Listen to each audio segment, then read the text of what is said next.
இன்னைக்கு ஒரு நல்ல தூக்கம். ஃபிலிப்ஸ் எப்பவும் போல காலையில் பாத்ரூம் கூட்டி போயிட்டு வந்தேன். அவன் இன்னைக்கு கொஞ்சம் சரியான விளையாட்டு மூட்ல இருந்தான். அவன் கூட நல்லா ஜாலியாக விளையாண்டுட்டு இருந்தேன். விடவே மாட்றாங்க. விளையாண்டுட்டே இருக்கிறான். அப்புறமேட்டு நேரா மோகனோட வீட்டுக்கு போனேன். அங்கே போனால் அவன் நண்பர்கள் வேற.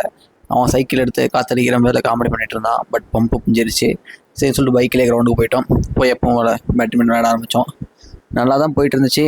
அதுக்கு நடுவில் காம்படிஷன்ஸ், தோல்வி, வெற்றி அதெல்லாம் முடிச்சுட்டு உட்காந்து கொஞ்ச நேரம் வாழ்க்கையை பற்றி பேசிகிட்டு இருந்தோம். இந்த டைமில் தான் என் பிஸ்னஸை பற்றி அவன்கிட்ட இன்ஃபார்ம் பண்ணேன். அவனுக்கு கொஞ்சம் சில ஐடியா கொடுத்தான். அதை வச்சு அடுத்த எப்படி கொண்டு போகலாங்க அதை பற்றி பேசுகிறோம். என்னோடய பிஸ்னஸ் என்னங்கிறத பற்றி நான் உங்களுக்கு அடுத்த வீடியோவில் இன்ஃபார்ம் பண்ணுறேன். அதை பற்றி ரிசர்ச் போயிட்டுருக்குது. அதை வந்து ஒரு டீட்டெயில்ஸாக கலெக்ட் பண்ணிட்டுருக்கேன்.